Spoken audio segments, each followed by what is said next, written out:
চড়াইখোলা school ও কলেজের দক্ষিণ দিকে বসুনিয়াপাড়া নীলফামারী সদর। এ অবিবাহিতদের দুঃখ জ্বালা কেউ বুঝতে চায় না, ঠিক কিনা? বিয়ে করে ফেলবা, বিয়ে করলে নেয়ামত বাড়ায় দেয় কে? দারিদ্রতা থাকলে ধনাঢ্যতা দিয়ে দেয় কে? সবাই চাকরি করে বিয়ে করতে চায়, ব্যবসা ভালো হলে বিয়ে করতে চায়, কিন্তু জানেই না ব্যবসায় ভালো হওয়ার আর চাকরি পাওয়ার মাধ্যম হচ্ছে আগে বিয়ে করা। আগে কি করা? স্বাধীনতার স্থপতি বঙ্গবন্ধু শেখ মুজিবুর রহমান 18 বছর বয়সে বিয়ে করছে। কত বছর বয়সে? এক বর্ণনায় দেখলাম 14, আর এক বর্ণনায় দেখলাম 18। কাজী নজরুল ইসলাম অল্প বয়সে বিয়ে করছে। মহাত্মা গান্ধী অল্প বছর বয়সে বিয়ে করছে। শেক্সপিয়ার ছোট থাকতে বিয়ে করে ফেলছে। তো এরা এই যে আগে বিয়ে করছে, এদের সফল হইতে কোনো সমস্যা হয়েছে? কথা বলেন না কেন? বঙ্গবন্ধু শেখ মুজিবুর রহমান উনি কি সফল রাষ্ট্রনায়ক নন? কাজী নজরুল ইসলাম সফল কবি নন? তো এদের আগে বিয়ে করা তো এদের সফলতা ঠেকায় রাখতে পারে নাই। এরা আগে বিয়ে করে সফল হয়েছে, কিন্তু আমরা সফল হয়ে তারপরে বিয়ের পিড়িতে বসতে চাই, ঠিক কিনা?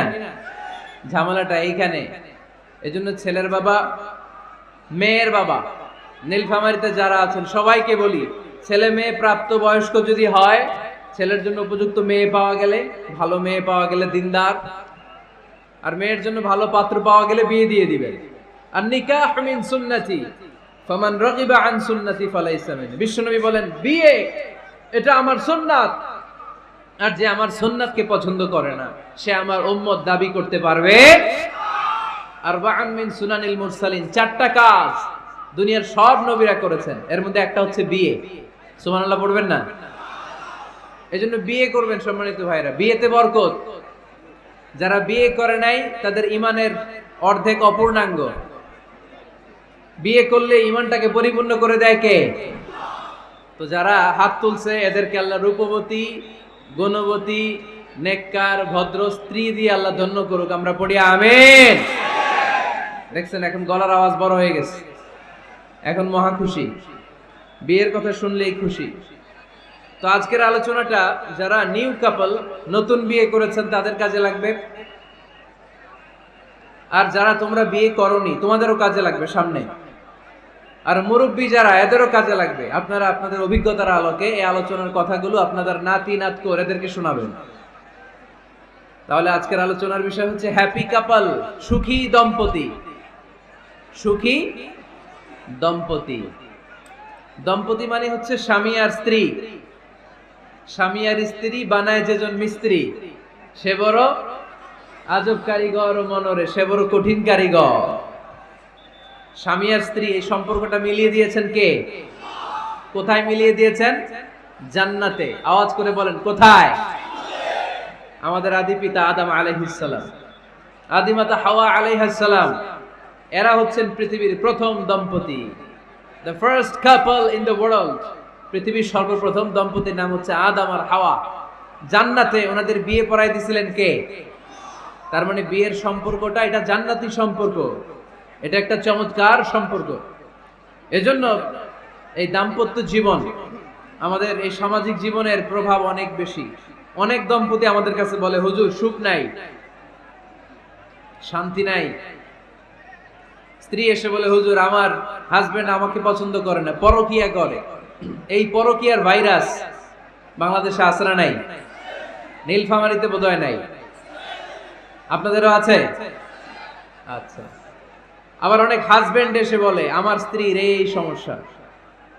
তো এগুলো সমাজের সবচেয়ে বড় সমস্যা, ঘাতক ব্যাধির চেয়েও বড় ব্যাধি।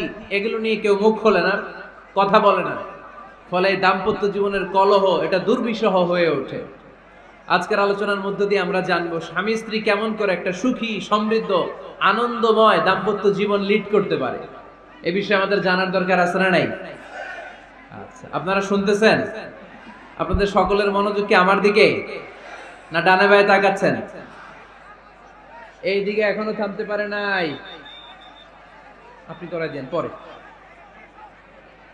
এই বাম দিকে এখনো থামতে পারে নাই, আমার মোনাজাতের সময় হয়ে আসতেছে, তোমরা ধাক্কা পাচ্ছে, আমি দোয়া করে চলে যাচ্ছি, কিছুই নিয়ে যেতে পারলা না, তোমরা নিজেও শুনলা না, অন্যদেরকেও শুনতে দিলা না। না না, এরকম করেন না, চেয়ার দিয়ে করেন না, চেয়ার দিয়ে করেন না, রাখেন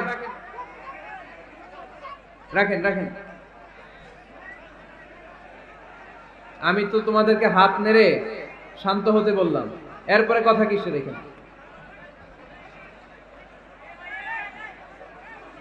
এভাবে আসলে আলোচনা করা যায় না। একজন আলোচক কোন একটা বিষয় নিয়ে যখন কথা শুরু করবে, ডানে বায়ে ধাক্কা ধাক্কি, চিৎকার, বিশৃঙ্খলার আওয়াজ যখন আলোচকের কানে আসে, উনি কথার খেই হারিয়ে ফেলে। এই যে আবার শুরু হয়েছে এখানে।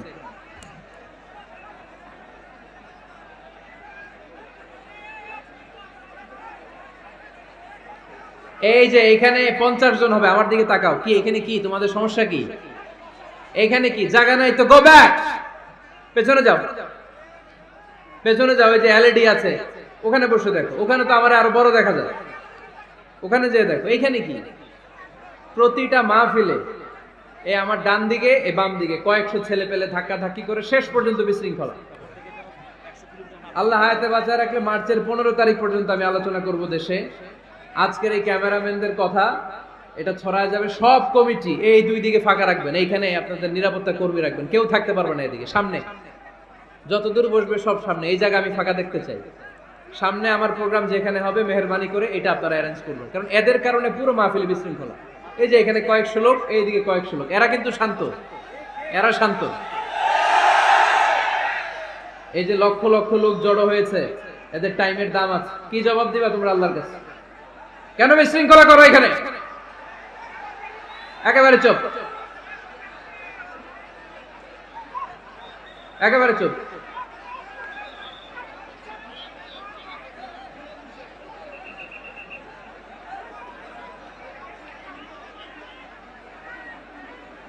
হ্যাঁ, বসে যান, বসেন। ধাক্কাধাক্কি করতে আসছেন, বসেন, ধাক্কাধাক্কি করে বসেন।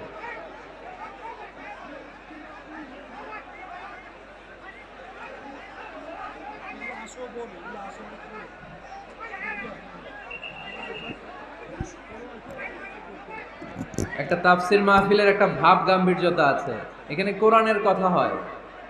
এখানে এরকম বিশৃঙ্খলা করলে মাহফিলের সৌন্দর্যটাই নষ্ট হয়ে যায়। আওয়াজ হবে না, আওয়াজ আওয়াজ হবে না। হ্যাঁ ঠিক আছে, বসে যান। ইশারায়, মুখে আওয়াজ করা যাবে না, ইশারায়।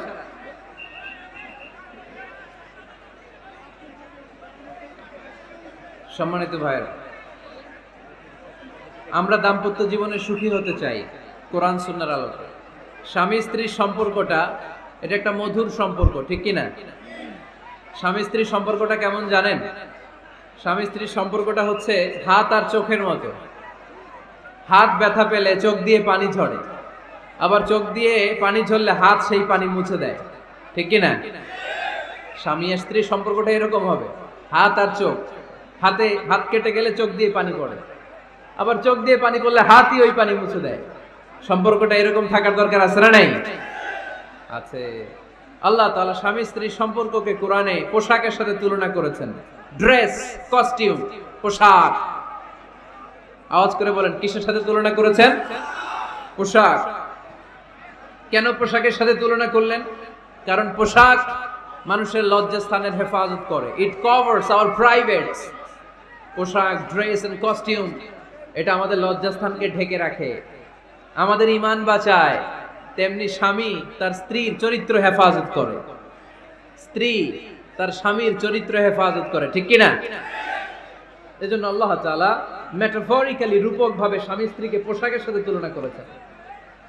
আবার পোশাক পরলে খুব সুন্দর লাগে, ডিজাইন করে, এমব্রয়ডারি করে, বিভিন্ন ডিজাইনের, বিভিন্ন স্টাইলের, বিভিন্ন ফ্যাশনের পোশাক মানুষ পরে।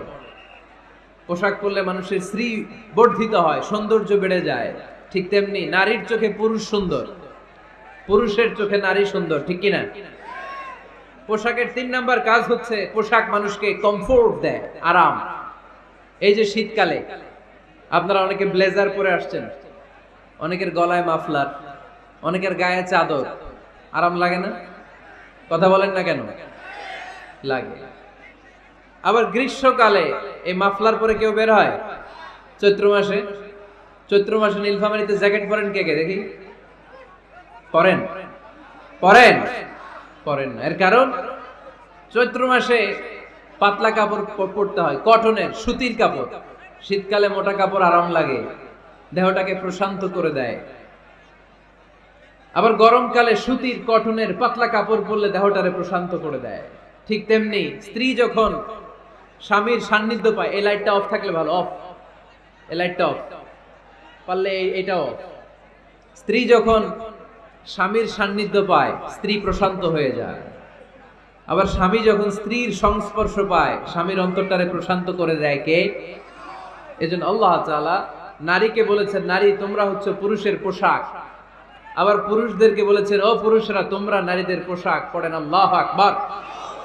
রব্বুল আলামিন বলেন, হুন্না লিবাসুল লাকুম ওয়া আনতুম লিবাসুল লাহুন। ও নারীরা, তোমরা তোমাদের স্বামীদের পোশাক, আর তোমাদের স্বামীরা হলো তোমাদের পোশাক। পোশাক যেমনি লজ্জাস্থানকে ঢেকে রাখে, ঈমান ইজ্জতের হেফাজত করে, আব্রু ঢেকে রাখে, তেমনি স্বামী তার স্ত্রীর চরিত্রের হেফাজত করে, স্ত্রী তার স্বামীর চরিত্রের হেফাজত করে। পোশাক যেমনি সুন্দর, স্ত্রীর চোখে স্বামী সুন্দর, স্বামীর চোখে স্ত্রী সুন্দর।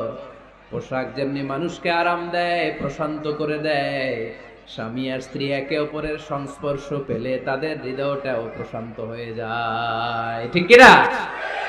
এজন্য আল্লাহ তাআলা পোশাকের সাথে তুলনা করেছেন। পোশাক একে অপরের পোশাক, পোশাক চামড়ার সাথে লেগে থাকে না, আলাদা থাকে।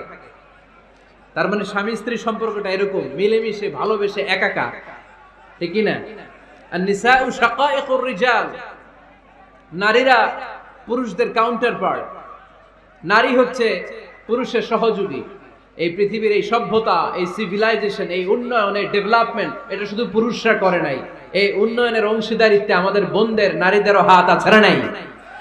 এজন্য কাজী নজরুল বলেছেন, এই বিশ্বে যা কিছু সুন্দর চিরকল্যাণকর, অর্ধেক তার করিয়াছে নারী, অর্ধেক তার নর। চিল্লায় বলেন ঠিক কিনা? এজন্য এই মহাবিশ্বের এই সভ্যতায় আপনাদের যেমনি অবদান, আমাদের বোনদেরও অবদান আছে না নাই? আছে। স্বামী স্ত্রী এই দুজন মিলে এই বিশ্ব সভ্যতা তৈরি হয়েছে। এজন্য দুজনের মধ্যে সম্পর্ক হবে পোশাকের মতো। পোশাক যেমনি দেহের সাথে লেগে থাকে, স্বামী স্ত্রীর মধ্যে এরকম সুসম্পর্কের দরকার আছে না নাই? আচ্ছা, আজকে আমরা জানার চেষ্টা করব কি করে স্বামী আর স্ত্রীর মধ্যে এই সুসম্পর্ক বাড়ানো যায়, ইনক্রিজ করা যায়। কি করে আমাদের মধ্যে মারামারি, কাটাকাটি, ঝগড়া, ডিভোর্স, এই রেটটা কমানো যায়। এ ব্যাপারে আমাদের জানার দরকার আছে না নাই? ইসলামী শরিয়া স্বামী স্ত্রী প্রত্যেককে ইন্ডিভিজুয়ালি আলাদা আলাদা কিছু দায়িত্ব দিয়েছে। স্বামীকে কিছু দায়িত্ব দিয়েছে, আবার স্ত্রীকে কিছু দায়িত্ব দিয়েছে, আবার উভয়কে কিছু দায়িত্ব দিয়েছে। আমরা শুরুতে স্বামী স্ত্রীর উভয়কে আল্লাহ তাআলা কি দায়িত্ব দিয়েছে এটা জানবো। তারপরে স্ত্রীদেরকে আল্লাহ তাআলা কি দায়িত্ব দিয়েছেন সেটা জানবো। সবশেষে স্বামীদেরকে আল্লাহ তাআলা কি দায়িত্ব দিয়েছে সেটা জানবো। এই দায়িত্বগুলো পালন করার মধ্য দিয়ে দাম্পত্য জীবনকে সুখময় করে দিবে কে? আল্লাহ। শুরুতে আমরা জানবো দ্য কালেক্টিভ রেসপন্সিবিলিটি, যৌথ দায় দায়িত্ব কি আছে স্বামী আর স্ত্রীর, কেমন করে দাম্পত্য জীবনকে সুখময়, শান্তিময় করতে হয়। একটা দাম্পত্য জীবন কলহমুক্ত করতে চাইলে, সুখময় করতে চাইলে সর্বপ্রথম স্বামী স্ত্রীর যেটা খেয়াল রাখতে হবে সেটা হচ্ছে স্বামী স্ত্রীর উভয়ের স্যাক্রিফাইসের মানসিকতা থাকা লাগবে। স্যাক্রিফাইস, আওয়াজ করে আমার সাথে সাথে বলেন স্যাক্রিফাইস। এই স্যাক্রিফাইস ছাড়া দাম্পত্য জীবন টিকবে? দুইজনেই যদি ঝগড়া করে, দুইজনেই যদি রেগে যায়, ঝামেলা আছে না নাই? স্বামী রেগে গেলে স্ত্রীকে থেমে যেতে হয়, আবার স্ত্রী রেগে গেলে স্বামীকে থেমে যেতে হয়। স্বামীও যদি রেগে যায়, স্ত্রীও যদি রেগে যায়, তাহলে তৃতীয় বিশ্বযুদ্ধ বেঁধে যাবে। ঠিক কিনা? এই জন্য রেগে গেলেন তো হেরে গেলেন, রাগা যাবে না। স্বামী যদি রেগে যায়, স্ত্রী থেমে যেতে হবে। স্ত্রী যদি রেগে যায়, স্বামী থেমে যেতে হবে। এটাই দাম্পত্য জীবনের সুখ আর সমৃদ্ধির মূল ফর্মুলা। স্যাক্রিফাইস করতে হবে। এর কারণ আপনি যদি দোষ খুঁজতে শুরু করেন, দোষ ছাড়া পৃথিবীতে মানুষ নাই। ঠিক কিনা? No one is perfect in this world. এই পৃথিবীতে কেউই পারফেক্ট না। আপনি যে আপনার স্ত্রীর দোষ খোঁজেন, আপনারও দোষ আছে না নাই? আবার ভাবি যদি আপনার খালি দোষ খোঁজে, ভাবিরও দোষ আছে না নাই?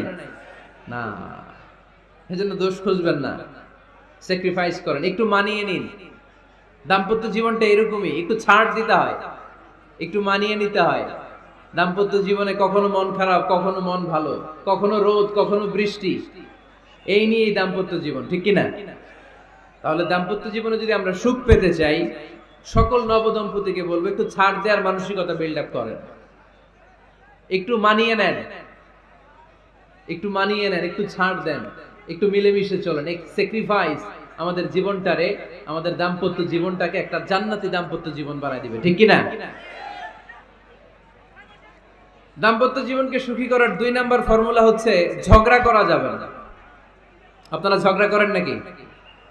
হ্যাঁ, বউয়ের সাথে ঝগড়া করেন না এরকম বিবাহিত পুরুষ কে কে আছেন দেখি এখানে? হাত তুলছে অনেকে, বিশ্বাস হয় আপনাদের? হ্যাঁ, অনেক ঝগড়া। হ্যাঁ, আচ্ছা, মেয়েরা বেশি করে? না না, এই মহিলা প্যান্ডেল আছে এদিকে, এদেরকে জিজ্ঞেস করলে বলবে সব দোষ আপনাদের, আর আপনারা দোষ দিচ্ছেন এদের। তো ঝগড়া করবেন না, মেহরবানি করে সম্মানিত ভাইরা, ঝগড়া করবেন না। কারণ এই ঝগড়া থেকে, সামান্য ঝগড়া থেকে অনেক সময় বিচ্ছেদের দিকে চলে যায় সম্পর্ক।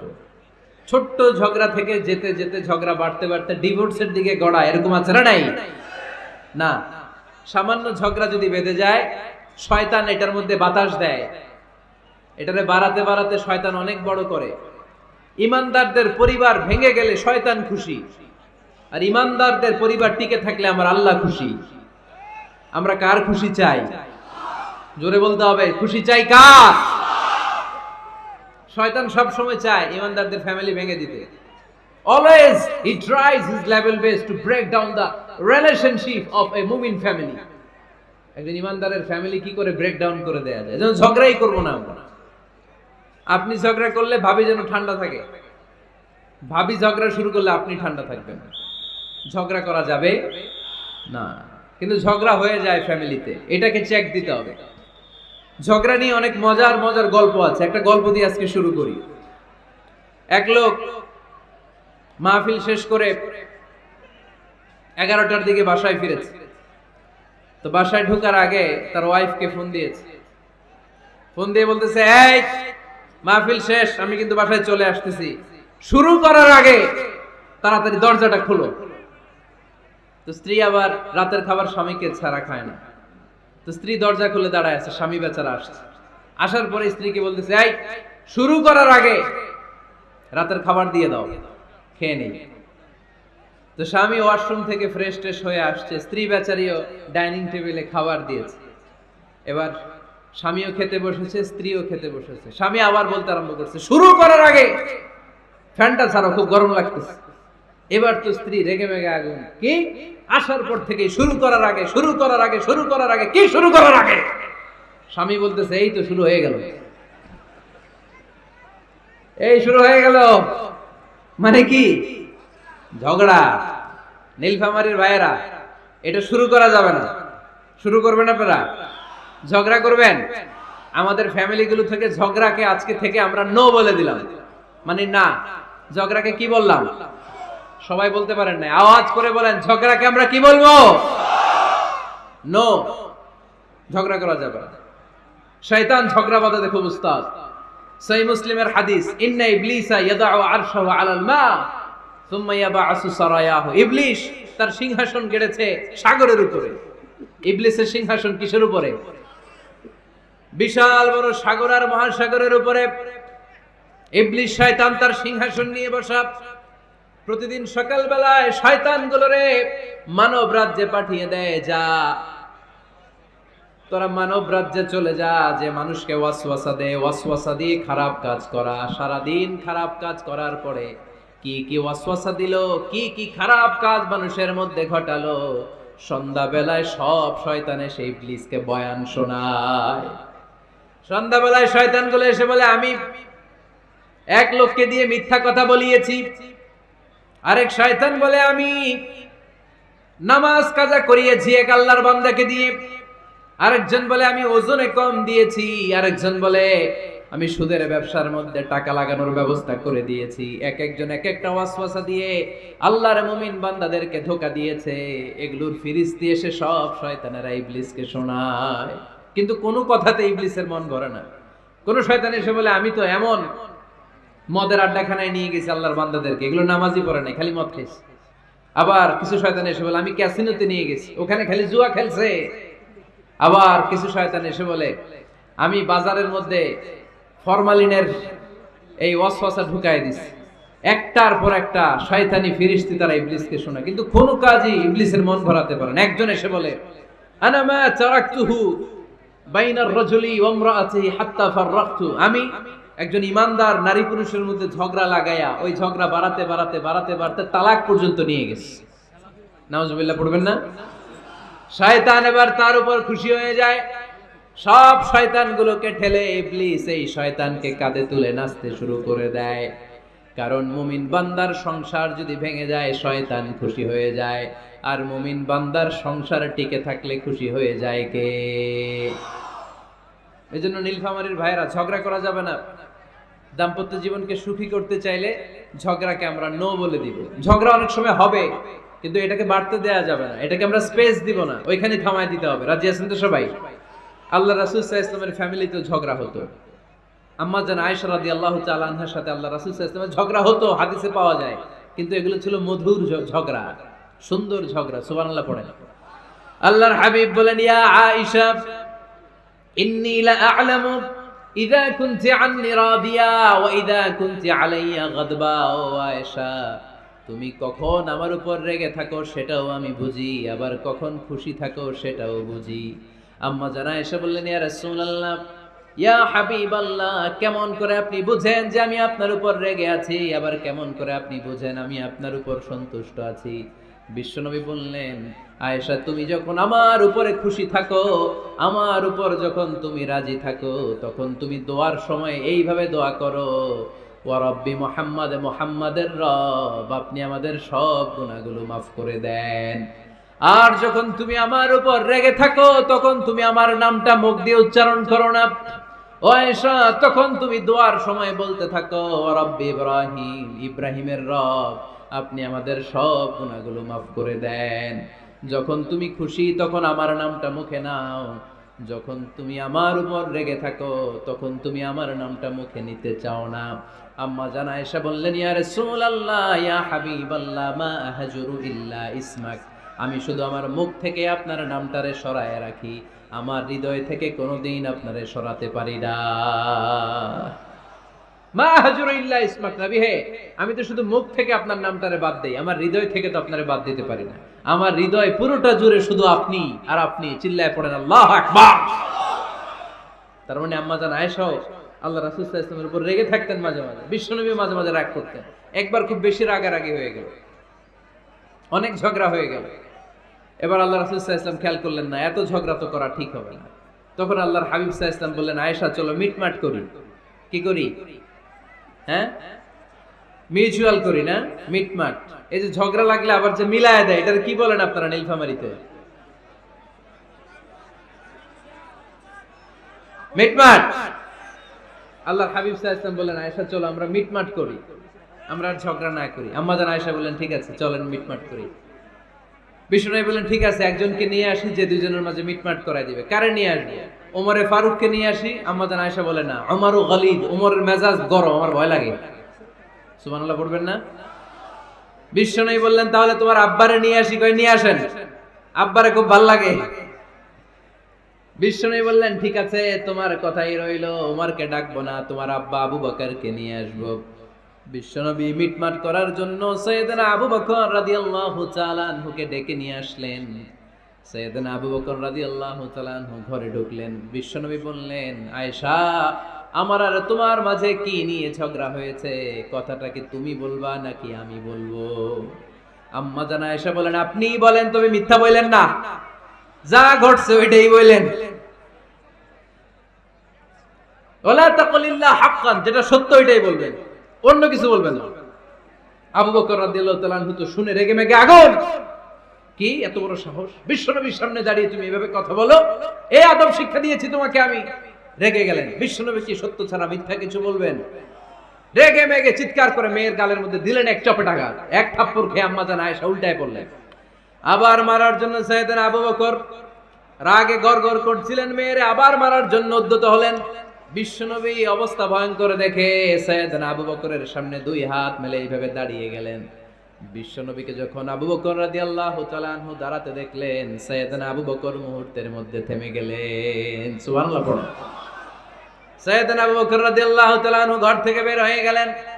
এবার বিশ্বনবী আম্মা জান আয়েশার কাছে যেয়ে বলেন, ও আয়েশা, দেখো আমি তোমারে মাইর থেকে বাঁচাইলাম। আমি না থাকলে তোমার বাবা তোমারে আজ শেষ করে ফেলতো, ঠিক কি না?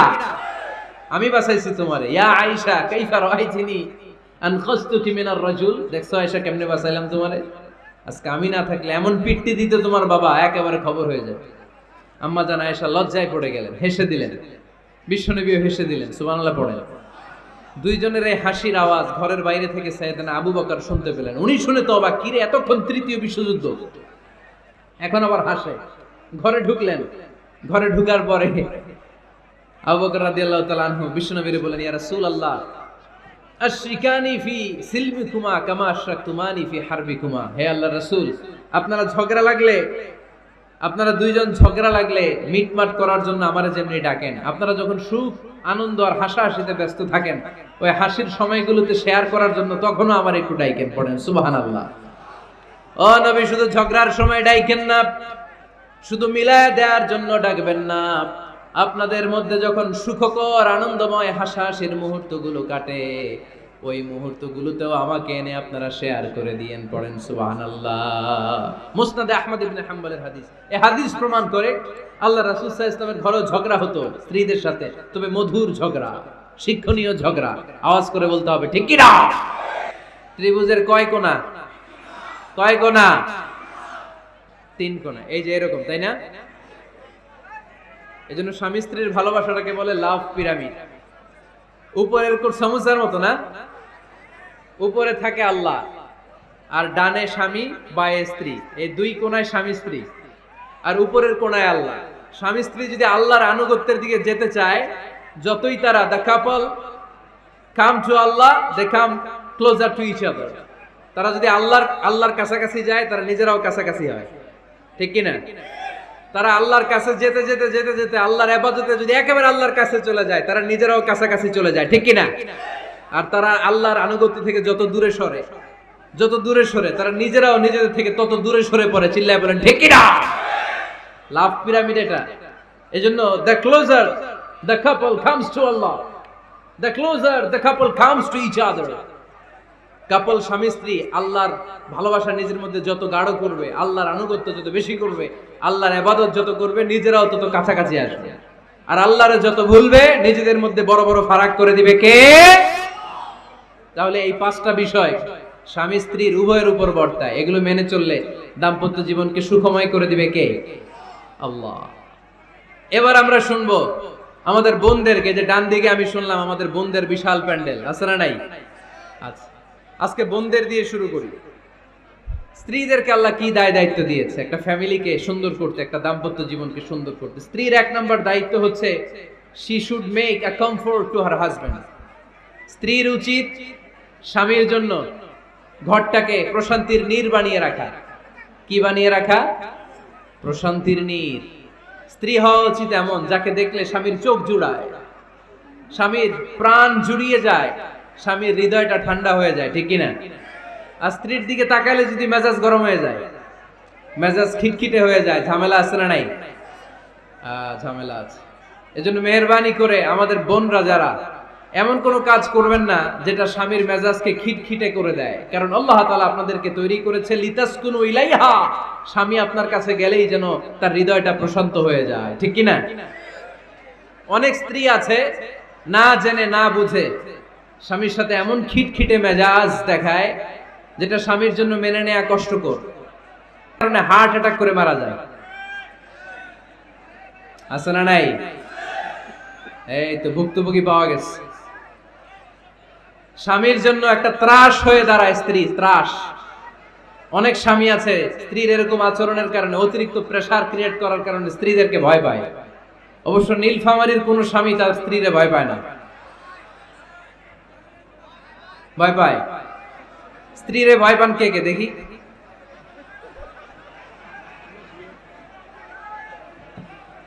ভয় পান আপনারা? ভয় পান? হ্যাঁ, এক অফিসের বড় সাহেব তার স্ত্রীরে খুব ভয় পায়, প্রচন্ড ভয় পায়। তো সে মনে মনে ভাবলো, দেখি আমার অফিসের যারা স্টাফ আছে, ম্যানেজাররা আছে, এরা কতটুকু ভয় পায়, এরা ভয় পায় কিনা। তো একদিন সকালবেলা অফিসের সব স্টাফ গুলোর একসাথে দাঁড় করায় বলতেছে, এই আপনারা যারা যারা আপনাদের স্ত্রীদেরকে ভয় পান তারা ডান দিকে যান, আর যারা স্ত্রীকে ভয় পান না এরা বাম দিকে যান।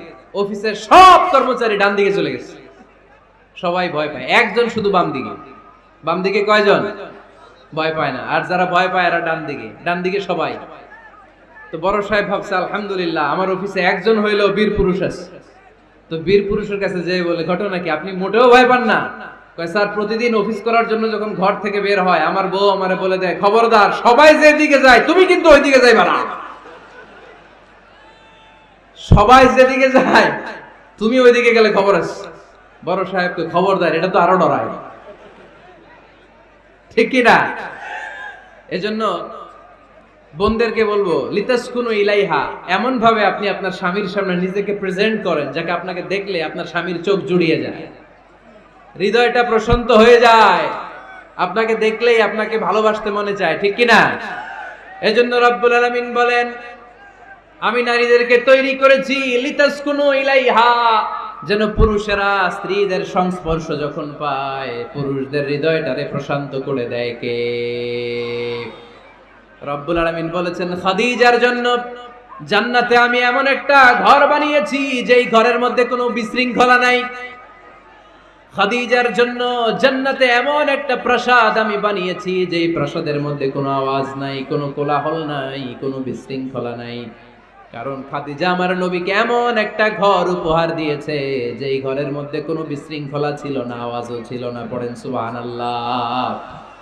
আল্লাহ রাসূল যখন সারাদিন কাফেরদের মাঝে কোরআনের দাওয়াত দিতেন, কোলাহল মারামারি জীবনের ঝুঁকি নিয়ে মক্কার কুরাইশদের মাঝে যখন দাওয়াত দিতেন, সব বিশৃঙ্খলা ঝামেলা গোলমাল শেষ করে রাতের বেলায় যখন খাদিজার ঘরে বিশ্বনবী ঢুকতেন, বিশ্বনবীর হৃদয়টারে প্রশান্ত করে দিত কে? আম্মাজান খাদিজা বিশ্বনবী সাল্লাল্লাহু আলাইহি ওয়াসাল্লামের জন্য এমন ঘর উপহার দিয়েছেন যেই ঘরে বিশ্বনবী আসলে বিশ্বনবীর হৃদয়টা ঠান্ডা হয়ে যেত। সুবহানাল্লাহ পড়ে। অনেক স্ত্রী আছে স্বামী ঘরে ঢুকলেই ঘরে আটা নাই, রুটি নাই, চাল নাই, ডাল নাই, এটা লাগবে ওইটা লাগবে, ওখানে যেতে হবে, একটার পর একটা ফিরিস্তি বলে বেড়ায়, আছে না নাই? না, এটা করবেন না। আপনার কি লাগবে এই সব দায়িত্ব আল্লাহ তাআলা স্বামীকে দিয়েছে, স্বামীকে জানাবেন। তবে ধীরে সুস্থে, ধীরে সুস্থে স্বামীর জন্য ঘরটাকে এমন করে রাখতে হবে যেন ঘরে ঢুকলেই স্বামীর হৃদয়টারে প্রশান্ত করে দেয় কে? এজন্য স্ত্রীর প্রথম দায়িত্ব ঘরটারে প্রশান্তির নীড় বানানো। এখানে কি আবার কি, আবার কি এখানে মারামারি? দুই দল নাকি?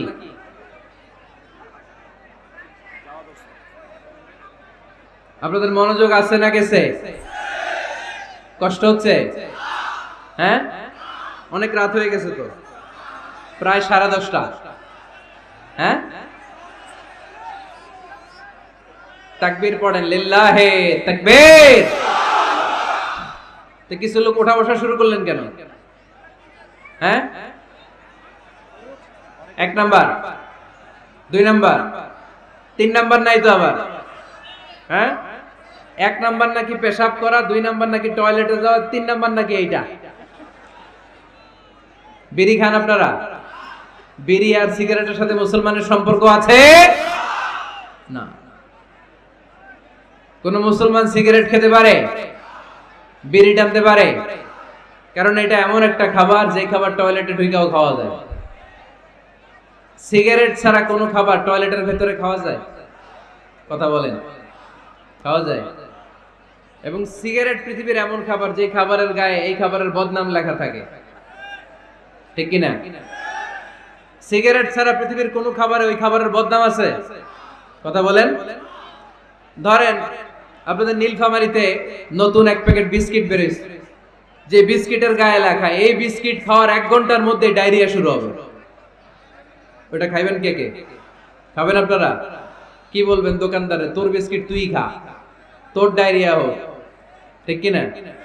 কিন্তু সিগারেটের গায়ে কিন্তু লেখা থাকে স্মোকিং কজেস ক্যান্সার, ধূমপান স্বাস্থ্যের জন্য ক্ষতিকর, ধূমপান কর্কট রোগের কারণ, ধূমপান করলে এটা বিষপানের শামিল। এই সিগারেট এটা তৈরি হয় তামাক পাতা থেকে, টোবাকো প্ল্যান্টস। এই তামাক পাতা চাষ হয় নাকি নীলফামারীতে? হ্যাঁ, বাংলাদেশে সবচেয়ে বেশি নীলফামারীর কোন থানায়? সদরে, শহর অঞ্চলে। আচ্ছা, এই তামাক পাতার চারদিকে বেড়া দেয়া লাগে না জানেন? কারণ ছাগলও মুখ দেয় না। তো যেটা ছাগলে খায় না ওটা মানুষ খেতে পারে? আওয়াজ করে বলেন। তাহলে ঝগড়ারে যেমনি আজকে আমরা নো বলে দিলাম, এই সিগারেট, এই মাদক, এগুলাকে আজকের প্রোগ্রাম থেকে আমরা নো বলে দিব। পারা যাবে? মাদককে আমরা নো বলে দিলাম। আওয়াজ করে বলেন, মাদক আর সিগারেটকে কি বললাম? নো। আল্লাহ তুমি বুঝার তৌফিক দান করো, আমরা পড়ি আমিন। একটা সুখী দাম্পত্য জীবনের জন্য স্ত্রীর 2 নাম্বার দায়িত্ব হচ্ছে স্বামীকে ইন্সপায়ার করা, স্বামীকে সাহস যোগানো, পিছন থেকে ড্রাইভিং পুশের মতো কাজ করা। কারণ স্বামীকে যখন স্ত্রী সাহস যোগায়, স্বামীর সাহস বেড়ে যায়, ঠিক কিনা? আল্লাহর হাবিব সাল্লাল্লাহু আলাইহি ওয়াসাল্লামের কাছে কোরআনের আয়াত নাযিল হলো, ইকরা বিসমি রাব্বিকাল্লাযী খালাক, খালাকাল ইনসানা মিন আলাক, ইকরা ওয়া রাব্বুকাল আকরাম, আল্লাযী আল্লামা বিল কলম, আল্লামাল ইনসানা মা লাম ইয়ালাম। পড়েন আল্লাহু আকবার। সূরাতুল আলাকের 5 আয়াত হেরা গুহায় যখন নাজিল হয়ে গেল, বিশ্বনবী সাইয়েদনা জিবরাইলকে নিজ আকৃতিতে দেখলেন, পা থেকে মাথা পর্যন্ত দেখে বিশ্বনবী ভয় পেয়ে গেলেন। বিশ্বনবী সাল্লাল্লাহু আলাইহি ওয়াসাল্লাম জীবনে 2 বার সাইয়েদনা জিবরাইল আলাইহিস সালামকে ওনার আসল আকৃতিতে দেখেছিল। আওয়াজ করে বলতে হবে কয়বার? এক হচ্ছে মেরাজ রজনীতে সিদরাতুল মুনতাহায়, 2 হচ্ছে প্রথম যখন কোরআনের আয়াত নাজিল হয়, বিষ্ণু ইসা ইসলাম দেখলেন বিশাল একজন ব্যক্তি, পাটা হচ্ছে হেরা গুহায় আর মাথাটা হচ্ছে আকাশের উপরে। এই বিশাল একটা লোক, সে কোরআনের 5 আয়াত নিয়ে এসেছে সূরাতুল আলাক, আর বলতে শুরু করেছে, ইয়া মুহাম্মদ ইকরা, আপনি পড়ুন, আপনি পড়ুন, আপনি পড়ুন।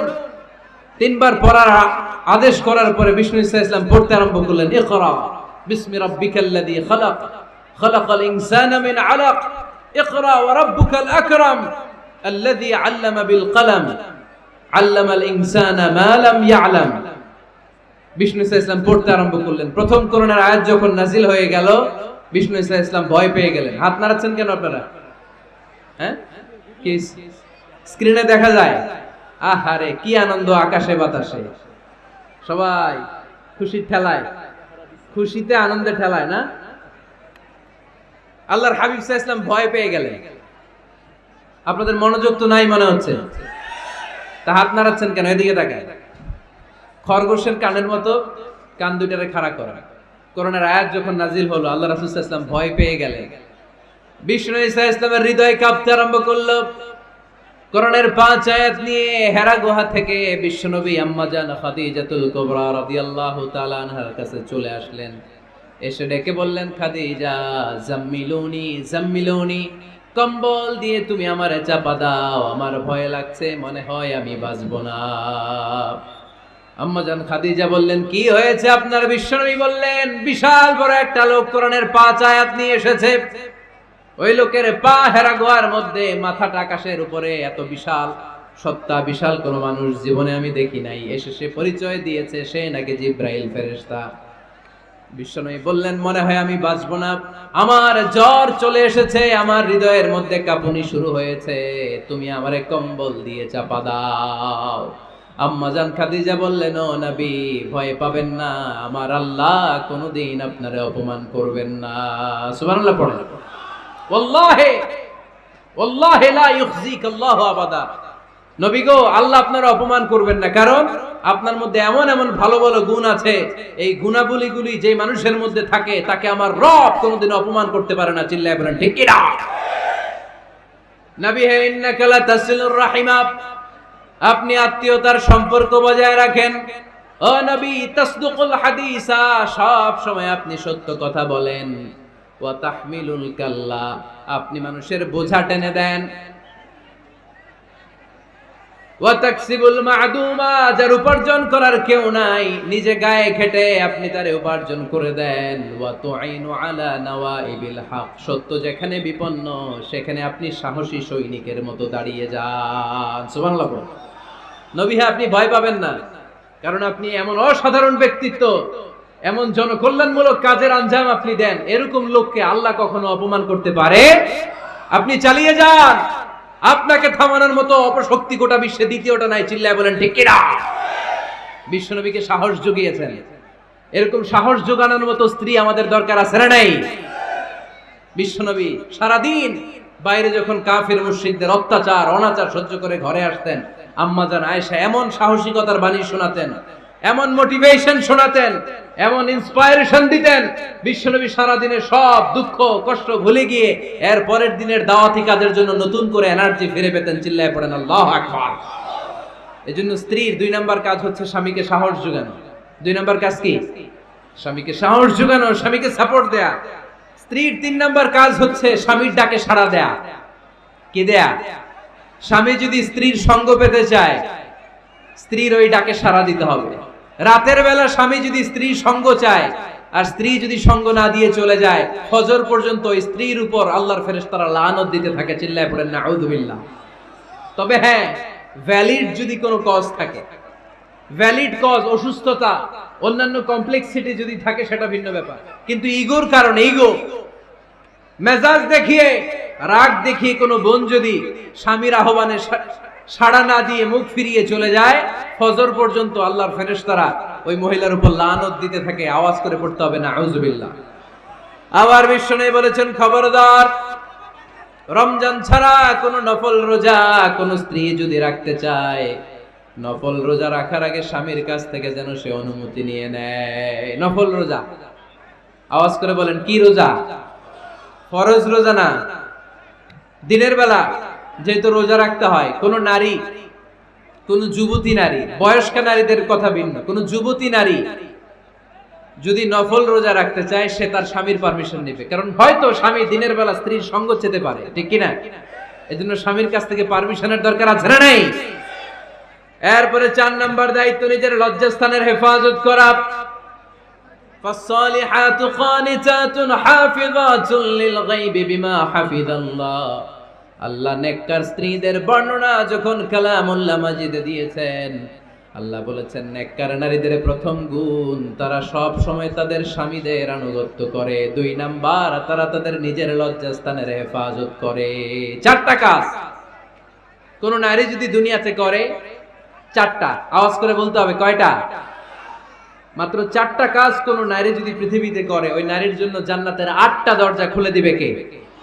আওয়াজ করে বলতে হবে, খুলে দিবে কে? বিশ্বনবী বলেন, আল মারআতু ইযা সাল্লাত খামসাহা, কোন নারী যদি 5 ওয়াক্ত সালাত পড়ে, সামাত শাহরাহা, রমাদানের রোজা রাখে, আতাআত বালাহা, স্বামীর আনুগত্য করে, হাফিজাত ফুরুজাহা, লজ্জাস্থানের হেফাজত করে। এই 4টা কাজ যদি কোন নারী দুনিয়ার বুকে করে, জান্নাতের 8টা দরজা তাদের জন্য খুলে দিবে কে?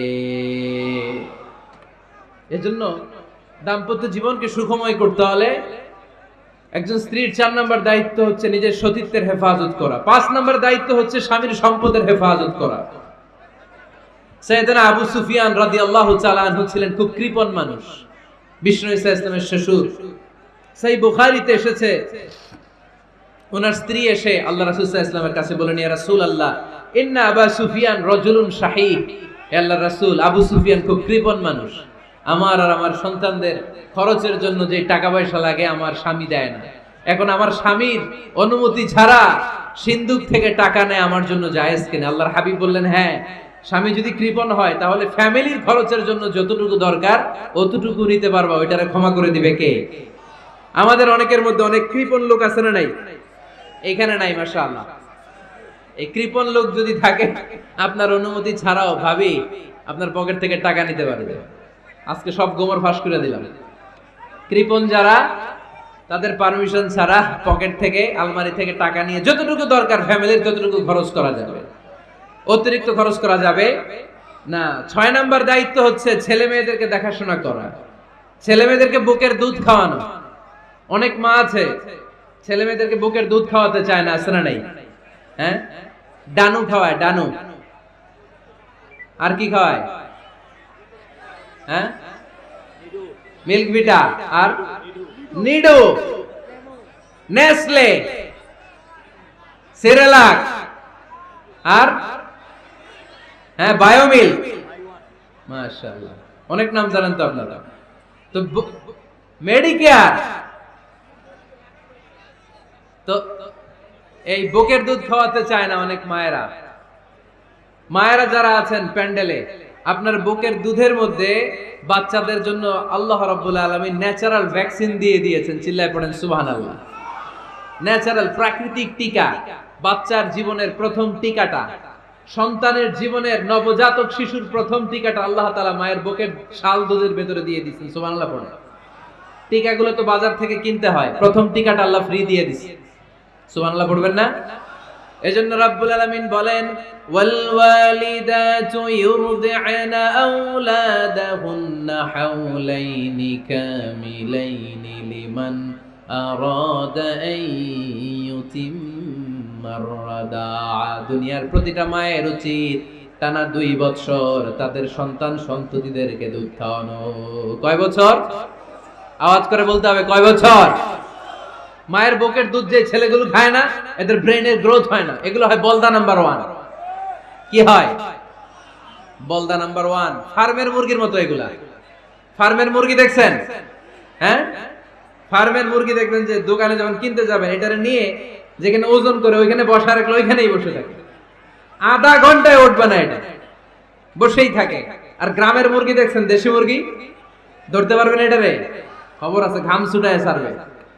তো মায়ের বুকের দুধ যেগুলা খায় এগুলো দেশি মুরগির মতো, আর এই নিডু খায় যেগুলো, এগুলো 1 নাম্বার বলদা হয় আর ফার্মের মুরগির মতো হয়। ঠিক কিনা? উদাহরণটা দিলাম এই জন্য, আপনার সন্তানের ভবিষ্যতের কথা বোঝানোর জন্য উদাহরণটা দিয়েছি।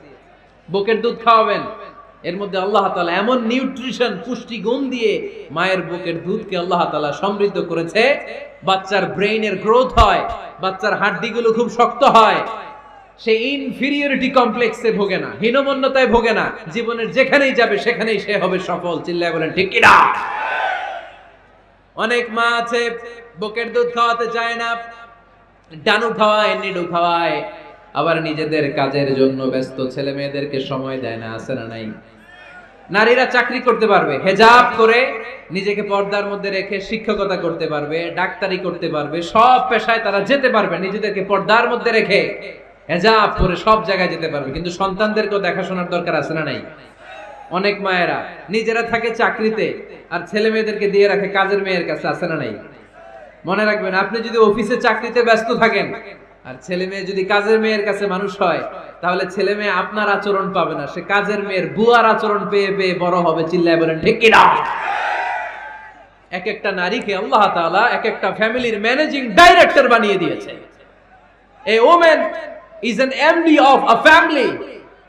একজন নারী একটা ফ্যামিলির ম্যানেজিং ডাইরেক্টর। এখানে অনেক কাজ আছে মিয়া। এখানে তার ফুড ম্যানেজমেন্ট এনশিওর করতে হয়, এখানে অনেক ডিপ্লোমেসি জানা লাগে। একজন নারীকে ফ্যামিলিতে টিকে থাকতে হলে কূটনীতি লাগে, শাশুড়ির সাথে বউয়ের ঝগড়া আছে না নাই, ম্যানেজ করতে হয়। একান্নবর্তী ফ্যামিলি হলে স্বামীর ভাই বোন এদের মন মানিয়ে চলতে হয়, পুরো ঘরটাকে হ্যান্ডেল করতে হয়। এখানে আছে ফুড ম্যানেজমেন্ট, এখানে আছে ক্লিনিং ম্যানেজমেন্ট, এখানে আছে ডিপ্লোমাসি। পুরো ঘরের মধ্যে তো বিশাল একটা অফিস। এই কাজ ফেলে দিয়ে মহিলারা বাইরে ঘুরে বেড়ায় না। ফ্যামিলি সামলান। আপনি যদি ঘরমুখ হন তাহলে আপনার ফ্যামিলির মধ্যে বরকত দিয়ে এটাকে সমৃদ্ধ করে দিবে কে? তাহলে সুখী দাম্পত্য জীবনের 6 নম্বর ফর্মুলা হচ্ছে ছেলে মেয়েদেরকে সময় দেয়া। ছেলে মেয়েদেরকে সময় দেন। Spending money, spending time is more important than spending money for children. ছেলে মেয়েদের জন্য টাকা ব্যয় করার চেয়ে ছেলে মেয়েদের সাথে সময় ব্যয় করা বেশি গুরুত্বপূর্ণ। ঠিক কিনা?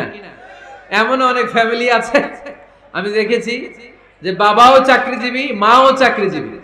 আছে না নাই? হয় ডে কেয়ারে না কাজের বুয়ার কাছে মানুষ হইতেছে। বাবা মারা যখন সকালে অফিসের জন্য বের হয় তখনও ছেলে মেয়ে ঘুমায়, আবার রাতে যখন মিটিং সিটিং সব শেষ করে ঘরে আসে তখনও ছেলে মেয়েগুলো ঘুমায়। শুক্রবার ছাড়া বাবা মার ছেলে মেয়েদের দেখা নাই। এরকম ফ্যামিলি আছে না নাই? ঢাকাতে পারিবারিক এই ক্রাইসিস, এই সংকটগুলো আমরা প্রায়ই শুনি। আপনাদের নীলফামারীতে আলহামদুলিল্লাহ এগুলো নাই, তাই না?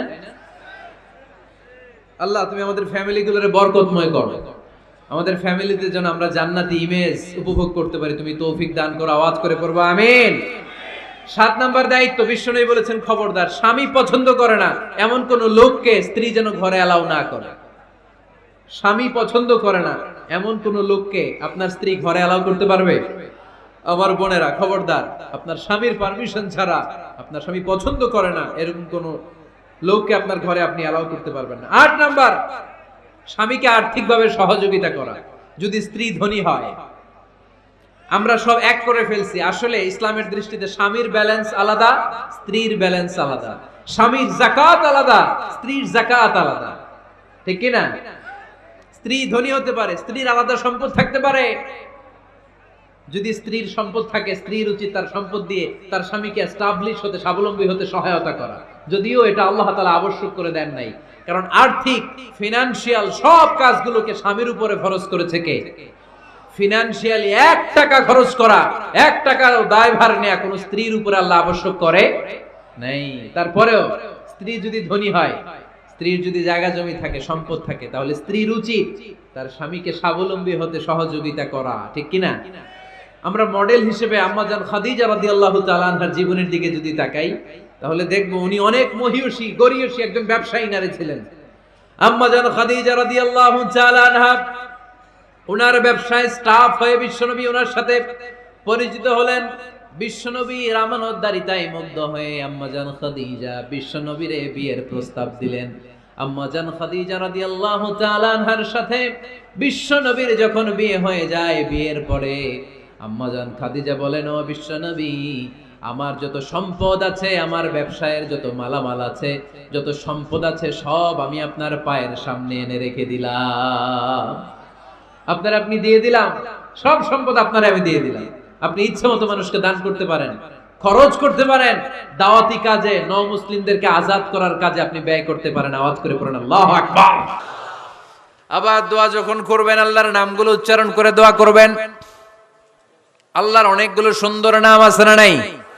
ইন্নালিল্লাহি 99 ইসমা, আল্লাহর রয়েছে 99টা সুন্দর সুন্দর নাম। এই নামগুলো যে মুখস্থ করবে, নামের হক যেই ব্যক্তি আদায় করবে, তারে জান্নাতের মালিক বানায় দিবে কে? দোয়া যখন করবেন, আল্লাহর আসমাউল্লাহিল হুসনা গুলো বলে বলে আল্লাহরে ডাকবেন। আল্লাহর একটা সুন্দর নাম আছে আর রহমান। কি নাম? মানে দয়ালু। রহমান মানে কি? দয়াময়। রহমান শেখালেন কোরআন, বানালেন ইনসান, শেখালেন বায়ান। দয়াময় রহমান শেখালেন কোরআন, বানালেন ইনসান, শেখালেন বায়ান। দয়াময় রহমান শেখালেন কোরআন, বানালেন ইনসান, শেখালেন বায়ান। সুবহানাল্লাহ পড়েন। দয়াময় মেহেরবান, তিনি রহমান। এজন্য দোয়ার শুরুতে তারা ডাকেন, বলেন ইয়া রহমান। সবাই পড়েন ইয়া রহমান, ইয়া রহিম, ইয়া গফুর, ইয়া গফফার, ইয়া সত্তার, ইয়া জব্বার। দোয়ার শুরুতে এই নামগুলো ধরে ধরে যদি আবেগ নিয়ে, ভালোবাসা নিয়ে আল্লাহরে ডাকেন, দোয়া কবুল করে নিবে কে? এই দোয়ার মাঝখানে যদি এক ফোঁটা চোখের পানি ফেলতে পারেন, কবুল হবে? কবুল করবে কে? চোখের পানি ফেলবার চেষ্টা করবেন। নিজেকে যত ছোট করে আল্লাহর কাছে উপস্থাপন করা যায়, যত ছোট করা যায় নিজেকে। আল্লাহর হাবিব সাল্লাল্লাহু আলাইহি ওয়াসাল্লাম মহাবিশ্বের শ্রেষ্ঠতম মানুষ, তিনি দোয়ার সময় আল্লাহরে বলতেন, আল্লাহুম্মা ইন্নী আবদুক, আল্লাহ আমি আপনার দাস, আমি আপনার গোলাম। ওয়াবনু আবদিক, গোলামের ঘরের গোলাম। ওয়াবনু আমাতিক, দাসীর ঘরের গোলাম, বান্দির ঘরের গোলাম। আমার বাবা আব্দুল্লাহ আপনার গোলাম, আমার মা আমেনা আপনার দাসী। সুবহানাল্লাহ পড়বেন না? কিভাবে নিজেকে ছোট করতে হয় আল্লাহর হাবিব সাল্লাল্লাহু আলাইহি ওয়াসাল্লাম ছোট করতেন। গুনার কথাগুলো স্মরণ করবেন, আল্লাহর বলবেন, আল্লাহ আমি ছাড়া তোমার অনেক বান্দা আছে, কিন্তু তুমি ছাড়া আমার আর কেউ নাই, ঠিক কি না? এভাবে যত ছোট করে নিজেকে উপস্থাপন করা যায় দোয়াতে, এই দোয়া কবুল করে নেবে কে? এরপরে সম্মিলিত যদি দোয়া হয়, যিনি দোয়া করবেন তার প্রতিটা দোয়ার পরে আমিন বলা সুন্নাহ। যদি কেউ দোয়া করে রব্বানা আতিনা ফিদ দুনিয়া হাসানা ওয়া ফিল আখিরাতি হাসানা ওয়া কিনা আযাবান নার, তখন সবাই কি বলবেন? আমিন। এরপরে দোয়ার পরে মুখের মধ্যে হাত দুইটা দিয়ে মাসে করা সুন্নাত। করেন তো? কারণ রাসূলুল্লাহ সাল্লাল্লাহু আলাইহি ওয়াসাল্লাম ইযা রাফা ইয়াদাইহি ফিদ দুআ লাম ইয়াহুত্তাহুমা ইল্লা মাসাহা বিহিমা ওয়াজহা। আল্লাহর হাবিব সাল্লাল্লাহু আলাইহি ওয়াসাল্লাম যখন দোয়ায় হাত তুলতেন, ওই হাত দুইটা মুখের মধ্যে মাসেহ না করে নিচে নামাতেন না। মুখ মাসে করেন তো? এই পদ্ধতিতে যদি আপনি দোয়া করেন, আল্লাহর কাছে প্রার্থনা করেন আর ফরিয়াদ করেন, আপনার দোয়া কবুল করবে কে? যখনই দোয়া করেন আপনার ডাকগুলো শোনে কে? তারপরেও বিশেষ কিছু সময় আছে, বিশেষ কিছু মুহূর্ত আছে, ওই মুহূর্তগুলোতে দোয়া করলে দোয়া কবুল করে কে? এর মধ্যে একটা মুহূর্ত হলো তাহাজ্জুদের মুহূর্ত। কিসের মুহূর্ত? তাহাজ্জুদ পড়েন তো আপনারা? হ্যাঁ, এখন আওয়াজ নাই গলায়। পড়ি? ফজরের নামাজই পড়তে পারি না হুজুর, তাহাজ্জুদ কেমনে পড়বো? ومن الليل فتهجد به نافلة لك عسى أن يبعثك ربك مقاما محمودا। এটা এমন নামাজ, এই নামাজের পরে দোয়া করলে কবুল করবে কে? ওই মুহূর্তে আল্লাহ প্রথম আকাশে মনোনিবেশ করেন, ডাকতে থাকে, কার কি লাগবে চাও? টাকা লাগবে টাকা দেব, সম্পদ চাও সম্পদ দেব, সম্মান চাও সম্মান দেব, বউ লাগলে বউ দেব। আছে না নাই? লাগবে না? এদিকে তো বেশিরভাগ অবিবাহিত মনে হচ্ছে। বিয়ে করো নাই কারা কারা দেখি? খাইছে। সবার তো বউ লাগবে দেখা যায়। আল্লাহর কাছে চাইবা, দিবে কে? দেয়ার মালিক কে? মনের বাসনা পূরণ করে কে? ওই আল্লাহর কাছে যেন আমরা চাই। বিয়ের কথা শুনলে সব সজাগ, আর ঘুমে ধরে না। এখন সজাগ জাতি, চাইতে হয়। যুবক ভাইরা চাইতে হবে আল্লাহর কাছে, নেককার স্ত্রী চাইতে হয়, নেককার সন্তান চাইতে হয়। তাহাজ্জুদের সালাতে যেন আল্লাহর আমরা বলতে পারি, আল্লাহ এমন জীবন সঙ্গিনী দাও, রূপবতী, গুণবতী, নেককার, যার সাথে দুনিয়াতেও থাকবো জান্নাতেও থাকবো, ঠিক কিনা? এই দাম্পত্য জীবন কি শুধু দুনিয়ায়? আমার স্ত্রী আমার সাথে জান্নাতে যাক, আমি চাই কি চাই না? মুমিনরা দুনিয়াতেও একসাথে জান্নাতেও একসাথে, ঠিক কিনা? তাহাজ্জুদের দোয়া আল্লাহ ফিরায় না। ইফতারির আগে যে দোয়া, ওইটা আল্লাহ ফিরায় না। ইফতারি করার আগ মুহূর্তে আমরা যে পেঁয়াজু, আলুর চপ, বেগুনি, হ্যাঁ, এগুলো খান আপনারা? রুহাবজার শরবত খান নাকি? তো এই যে সাজায় রাখা হয় ডিজাইন করে, এইগুলো রেখে যখন দোয়া করেন, এই দোয়াটা আল্লাহ শোনে খুব। আল্লাহ বলে, কিরে ফেরেশতারা, ঘটনা কি? এত খাবার কেন? আল্লাহ রোজা রাখছে। কি চায়? আল্লাহ ক্ষমা চায়। তো খায় না যে তৃষ্ণার, তো আল্লাহ আপনার ভয়ে। আমারা দেখছে না? আল্লাহ আপনারা দেখে নাই। জান্নাত দেখে নাই, আমার জাহান্নাম দেখেছে আল্লাহ কিন্তু জানে। তারপরে ফেরেশতাদের মুখ থেকে বের করা হবে। সুবহানাল্লাহ পড়েন। আমার জাহান্নাম দেখেছি কিনা বলো?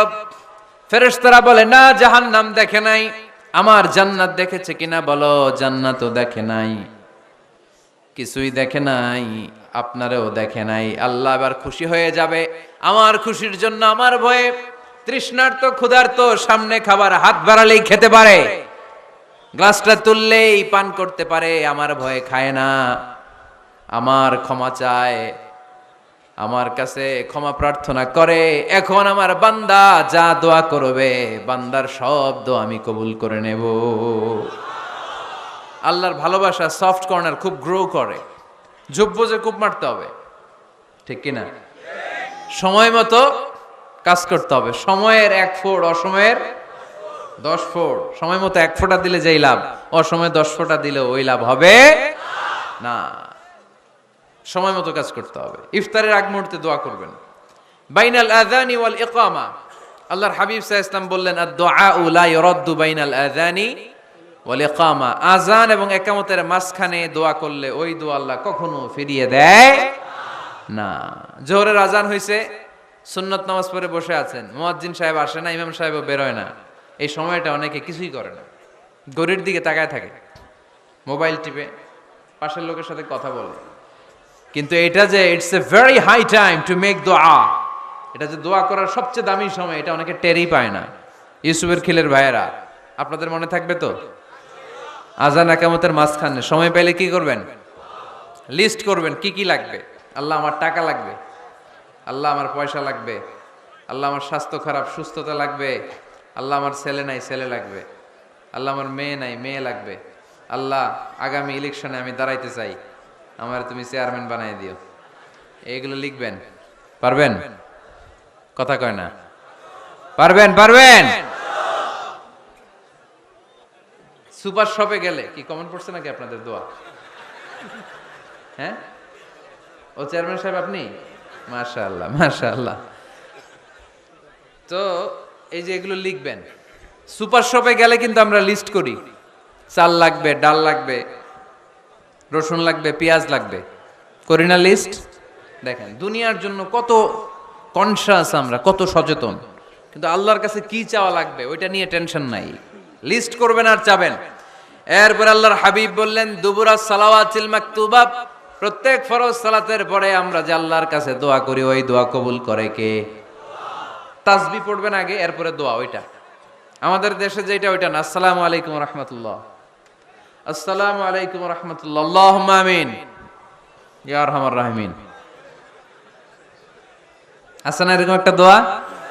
আল্লাহর হাবিব কিন্তু এরকম করতেন না, সাহাবারা করতেন না। ওনারা বসে বসে তাসবিহ পড়তেন লম্বা সময়। তাসবিহ পড়ে এরপরে দোয়া করেন, কবুল হবে। আয়াতুল কুরসি পড়বেন, কবুল করে নিবে কে? মান ক্বারা আয়াতুল কুরসি দুবুরা কুল্লি সালাওয়াতিন মাকতুবা লাম ইয়ামনাহু মিন দুখুলিল জান্নাতি ইল্লাল মাউত। প্রত্যেক ফরজ সালাতের পরে যে একবার করে আয়াতুল কুরসি পড়ে, তার জান্নাতে ঢোকার ক্ষেত্রে আর কোনো বাধা নাই। একটা জিনিস ছাড়া, মরণ। মরে না তাই জান্নাতে যায় না, মরলেই জান্নাতি। আরো জোরে পড়েন সুবহানাল্লাহ। এরপর আল্লাহর হাবিব বললেন, বৃষ্টির নিচে দাঁড়িয়ে দোয়া করো। বৃষ্টি যখন পড়ে, বৃষ্টির নিচে দাঁড়িয়ে আপনি দোয়া করবেন, দোয়া কবুল করবে কে? আবার নামাজের মধ্যে 3 জায়গায় দোয়া কবুল হয়। নামাজের শুরুতে, সেজদায় পড়ে, সালাম ফেরানোর আগে। আমরা নামাজ শুরু করি সানা দিয়ে, তাই না? সুবহানাকাল্লাহুম্মা বিহামদিকা, এটা পড়ি না? সুন্নাহ এবং নফল নামাজে আল্লাহ রাসূল সাল্লাল্লাহু আলাইহি ওয়াসাল্লাম এই সানা ছাড়াও আরো অনেক দোয়া পড়তেন। এই যে উঠতেছে এরা, 2-4 জন ওঠা শুরু করছে, এদের কি লাগবে? স্লোগান লাগবে। স্লোগান দেন একজন।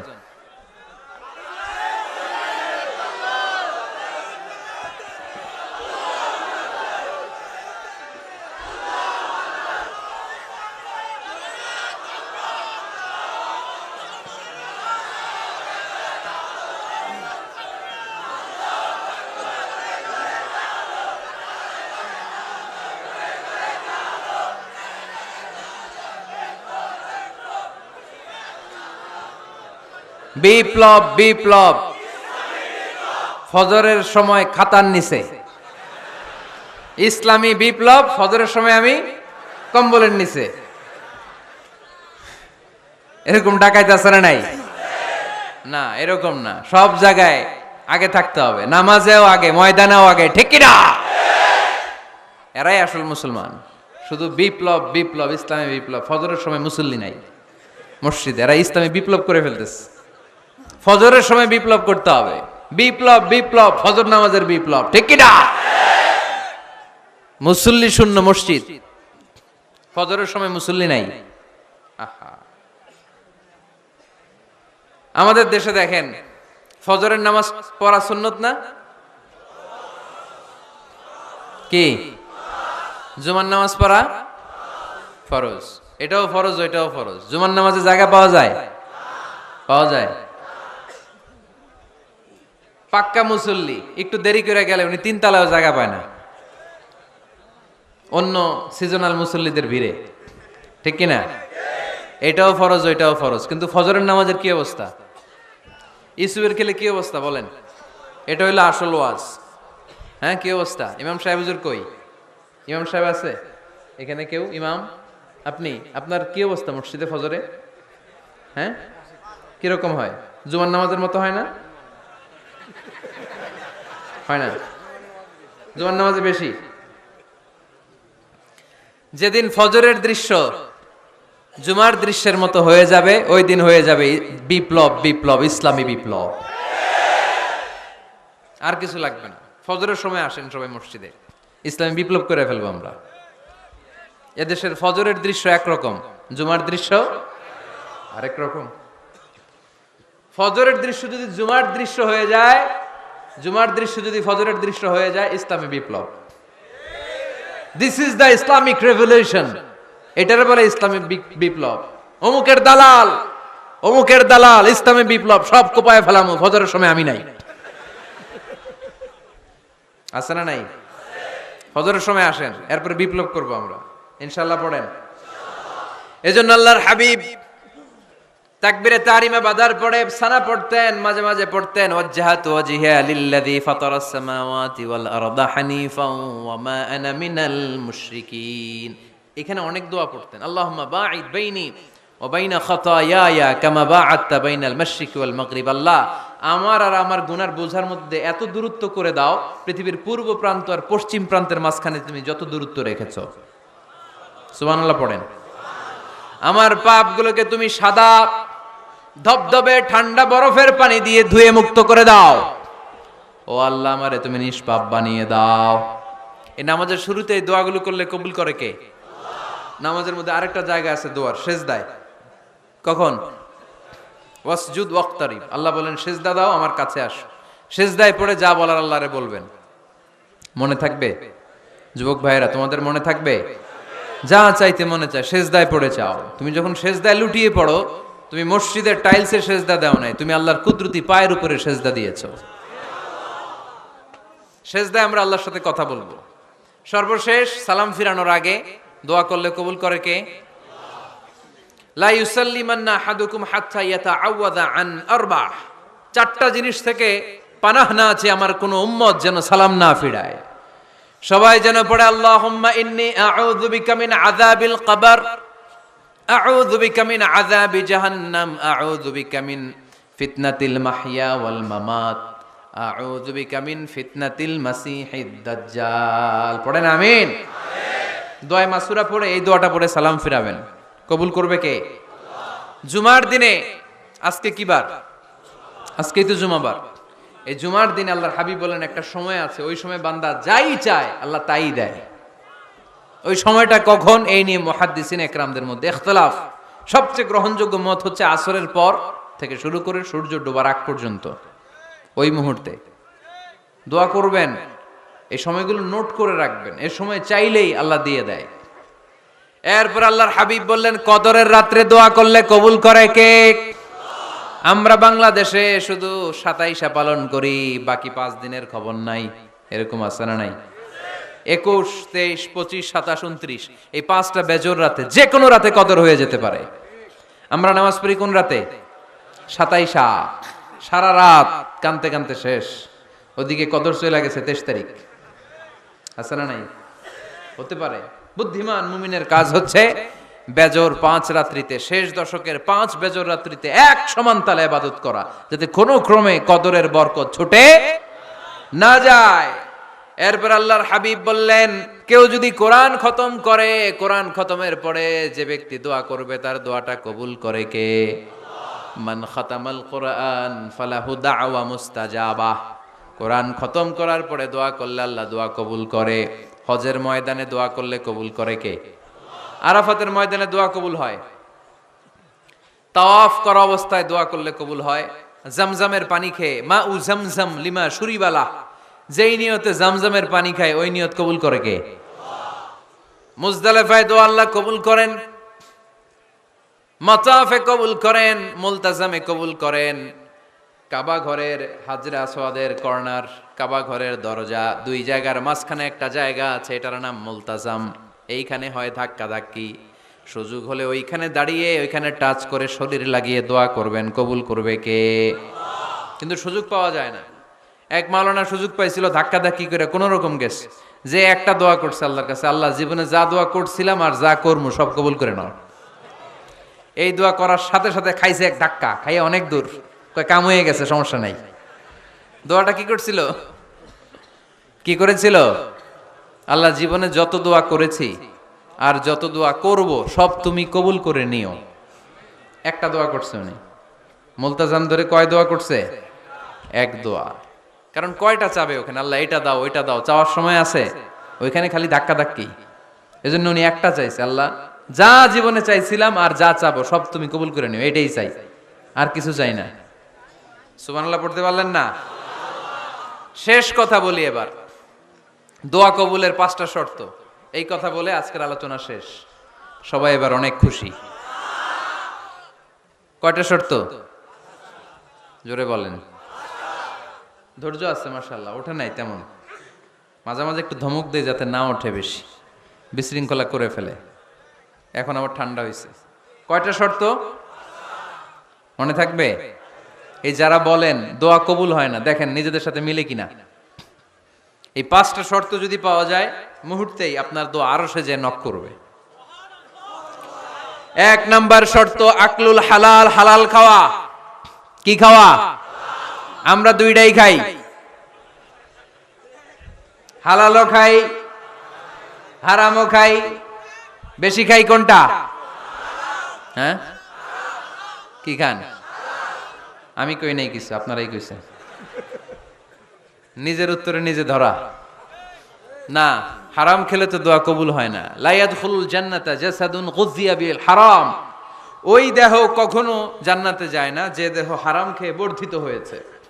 কেন দোয়া কবুল হয় না? মিলিয়ে নেন নিজের জীবনের সাথে, জাস্ট একটু মিলিয়ে নেন, খেয়াল করেন। আকলুল হালাল 1 নাম্বার শর্ত। ইউর ইনকাম শুড বি হালাল, ইউর ফুড শুড বি হালাল, ইউর ড্রিঙ্ক শুড বি হালাল, ইউর ফ্ল্যাট শুড বি হালাল, your bank balance should be হালাল। চিল্লায় বলেন ঠিক কিনা?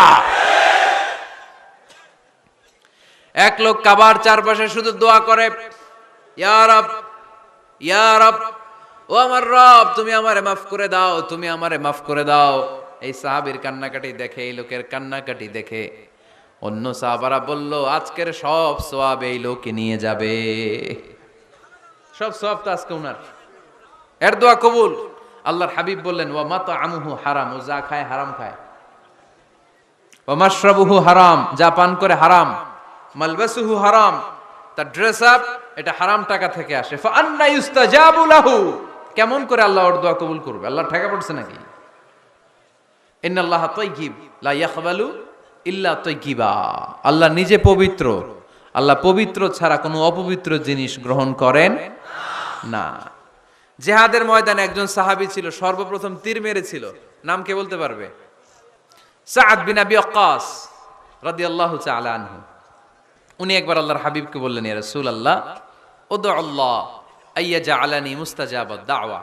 ও নবী, আপনি তো দোয়া করলে কবুল হয়, আপনি একটু আমার জন্য দোয়া করেন, আল্লাহ যেন আমারে মুস্তাজাবুদ দাওয়া বানিয়ে দেয়। কি বানিয়ে দেয়? মুস্তাজাবুদ দাওয়া মানে কি জানেন? যিনি চাইতে দেরি, কবুল হতে দেরি হয়। আল্লাহর হাবিব বললেন, ইয়া সাআদ, হে সাআদ, আতিব মাতআমাক তাকুন মুস্তাজাবুদ দাওয়া। সাদ, তুমি যেটা খাবে এটা হালাল খেও, হালাল খেলেই তুমি মুস্তাজাবুদ দাওয়া। সুবহানাল্লাহ পড়বেন না? আকলুল হালাল শারতুন লিকবুলি দুআ, দোয়া কবুলের প্রথম শর্ত। হারাম খেয়ে দোয়া করলে ওই দোয়া কখনো কবুল হবে না। 2 নাম্বার শর্ত, দোয়াটা করতে হবে একজনের কাছে, তিনি কে? চাইতে হবে একজনের কাছে, তিনি কে? মসজিদে যে আল্লাহর কাছে চাইলেন, দরবারে যে বাবার কাছে চাইলেন, দোয়া কবুল কবুল হবে? হবে? চাইতে হবে একজনের কাছে, তিনি কে? অন্য কোথাও যেন আমরা না চাই। মাজারে যে যাওয়া যায় না, মাজার জিয়ারতের জন্য যাবেন, যে সালাম দিবেন, নিজের জন্য দোয়া করবেন, কবরে শুয়ে থাকা লোকটার জন্য দোয়া করবেন। ওখানে কিছু চাওয়া যাবে? চাইবেন কার কাছে? 2টা গেল শর্ত। 3 নাম্বার, ইয়াকিন থাকতে হবে যে আমার দোয়াটা কবুল হচ্ছে। যখন দোয়া করবেন আপনার এই বিশ্বাস থাকতে হবে, আমার রব আমার ফরিয়াদ শুনছে, তিনি আমার কথা শুনতে পাচ্ছে, আমি চাওয়া মাত্রই তিনি সব দিয়ে দিতে পারে, এবং আমার রব আমাকে ফিরাবে না, তিনি দিবেনই।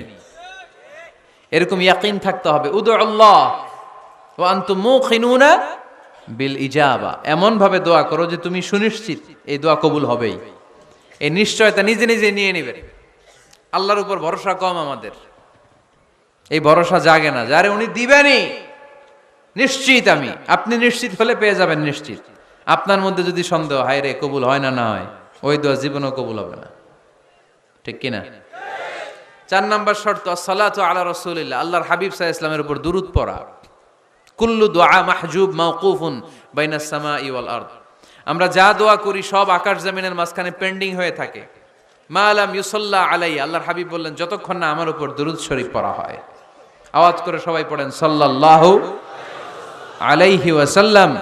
আল্লাহর হাবিব সাল্লাল্লাহু আলাইহি সাল্লামের উপর দুরূদ না পড়লে ওই দোয়া কঠিন কালে আল্লাহ কবুল করেন, আকাশ জমিনের মাঝখানে পেন্ডিং। মেসেজ করেছেন আপনার বন্ধুকে, আপনার মোবাইলে টাকা নাই, মেসেজটা কি হয়ে থাকে? পেন্ডিং, তাই না? যখনই টাকা ঢোকাবেন সাথে সাথে সেন্ট, আপনার সব দোয়া পেন্ডিং হয়ে আছে আকাশ। আজকে দুরূদ পড়ে দিবেন, সব সেন্ট মুআল্লাক, সব ঝুলে থাকে। মাহজুবুন মুআল্লাকুন বাইনাস সামাই ওয়াল আরদ, মনে থাকবে ভাইরা? 5 নাম্বার সর্বশেষ শর্ত হলো মুওয়াফাকাতুদ দুআই বিদ-দাওয়াব, শুধু দোয়ায় কাজ হয় না, দোয়ার সাথে মাঝে মাঝে দাওয়ারও দরকার আছে না নাই? দোয়াও লাগবে, দাওয়াও লাগবে, ঠিক কিনা? আপনার ছেলের জন্য আপনি দোয়া চাইতে আসলেন, হুজুর দোয়া করেন। অনেকে কলম নিয়ে আসে আমাদের কাছে, কলম। আমি ভাবছি আমারে গিফট করবে, পরে কয় না গিফট না, ফু দিয়া দেন।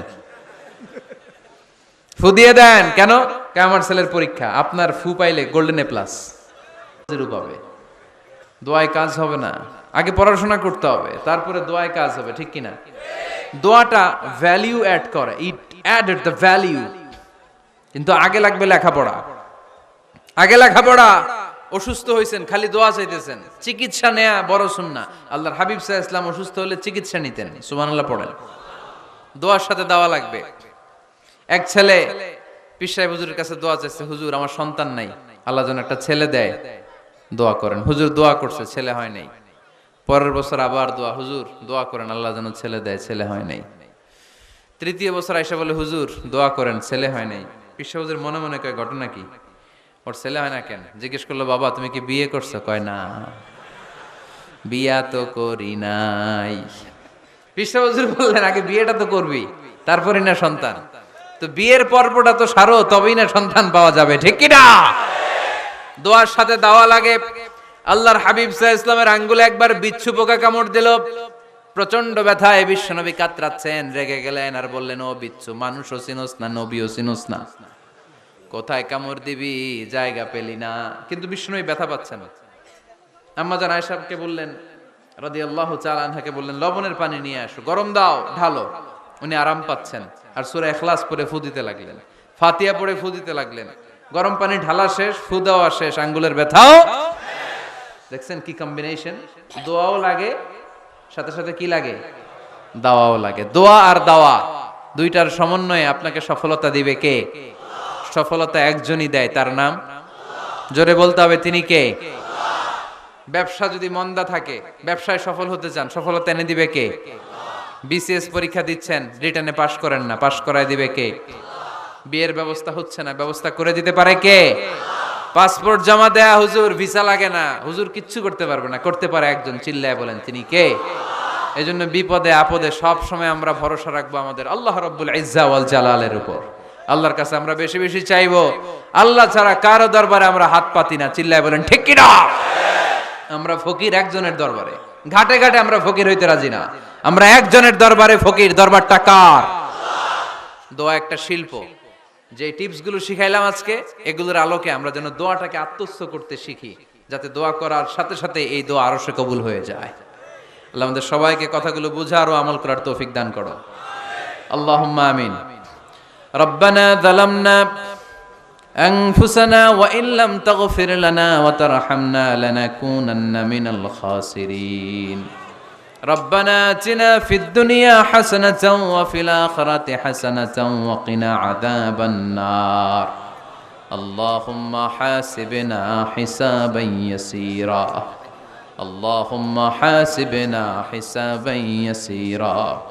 اللهم حاسبنا حسابا يسيرا اللهم اجعل القرآن العظيم ربيع قلوبنا ونور صدورنا وجلاء حزاننا وذهاب همومنا وغمومنا وجعله شفيعنا يوم الحساب وارزقنا تلاوته آناء الليل وأطراف النهار আল্লাহ আমাদের হাত দুইখানা কবুল আর মঞ্জুর করে দাও, জীবনের সব গুনাহ মাফ করে দাও, অসুস্থদেরকে সুস্থ করে দাও, যাদের কাঁধে ঋণের বোঝা ঋণ হালকা করে দাও, পরীক্ষার্থীদের মেধা শক্তি বাড়িয়ে দাও, ফ্যামিলিগুলারে জান্নাতি বানিয়ে দাও। সভাপতি সাহেবের আম্মা ইন্তেকাল করেছে, দোয়া চেয়েছেন, আল্লাহ কবরটারে তুমি নূর দিয়ে মুনাওয়ার বানিয়ে দাও। ওয়া সাল্লাল্লাহু তাআলা আলা খাইরি খালকিহি মুহাম্মদ ওয়া আলা আলিহি ওয়া সাহবিহি আজমাইন ওয়াজআল আখিরা কালামিনা ইনদাল মাউত লা ইলাহা ইল্লাল্লাহু মুহাম্মাদুর রাসূলুল্লাহ।